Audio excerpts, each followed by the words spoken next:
ಇತ್ತೀಚೆಗೆ ಕರ್ನಾಟಕದಲ್ಲಿ ನಡೆದ ಒಂದು ದುರ್ಘಟನೆಯನ್ನ ನೆನಪಿಸಿಕೊಳ್ಳುವುದಾದರೆ, ಗಂಡ ಹೆಂಡತಿಯೊಡನೆ ಜಗಳ ಮಾಡಿಕೊಂಡಾಗ ಆ ಹೆಂಡತಿಯು ಆ ನೋವನ್ನು, ಆ ದ್ವೇಷವನ್ನು ತನ್ನ ಮನಸ್ಸಿನಲ್ಲಿ ಇಟ್ಟುಕೊಂಡು ತನ್ನ ಗಂಡನನ್ನ ಕ್ಷಮಿಸುವುದಕ್ಕೆ ಆಗದೆ ಕೊನೆಗೆ ಆತ್ಮಹತ್ಯೆ ಮಾಡಿಕೊಂಡು ಸತ್ತಳು.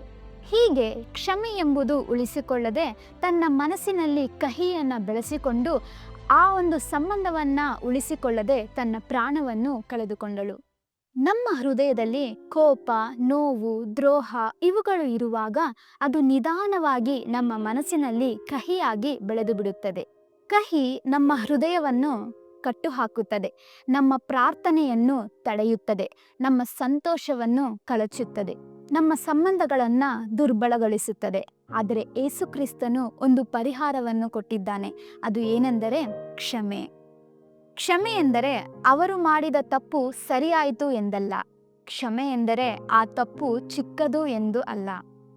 ಆದರೆ ಕ್ಷಮೆ ಎಂದರೆ, ದೇವರೇ, ನನ್ನ ಹೃದಯದಲ್ಲಿರುವ ಈ ಬಂಧನವನ್ನ ನೀವೇ ತೆಗೆಯಿರಿ ಎಂದು ಅರ್ಥ ಕೊಡುತ್ತದೆ.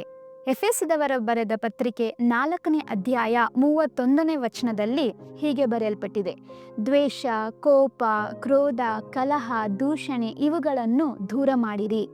ಕ್ರಿಸ್ತನು ಶಿಲುಬೆ ಮೇಲೆ ಇದ್ದಾಗ ಆ ಜನರನ್ನ ನೋಡಿ ತಂದೆಯ ಬಳಿ ಹೀಗೆ ಕೇಳುತ್ತಿದ್ದಾನೆ: ತಂದೆಯೇ, ಅವರು ಮಾಡುತ್ತಿರುವುದನ್ನು ಅವರು ಅರಿಯರು, ಅವರನ್ನು ಕ್ಷಮಿಸು ಎಂದು ಬೇಡಿಕೊಂಡನು. ಅವರು ಮಾಡಿದ ಕ್ರೂರತೆಯ ಮಧ್ಯದಲ್ಲಿಯೂ ಕೂಡ ಯೇಸು ಕ್ರಿಸ್ತನು ಕ್ಷಮೆಯನ್ನ ಆರಿಸಿದನು. ಆದ್ದರಿಂದ ನಮ್ಮ ಜೀವನದಲ್ಲಿ ಕ್ಷಮೆ ಅಸಾಧ್ಯವಲ್ಲ, ದೇವರ ಕೃಪೆಯಿಂದ ಅದು ಸಾಧ್ಯ. ಕಹಿ ಹೃದಯವನ್ನು ಕಠಿಣಪಡಿಸುತ್ತದೆ, ಆದರೆ ಕ್ಷಮೆ ಗುಣಪಡಿಸುತ್ತದೆ.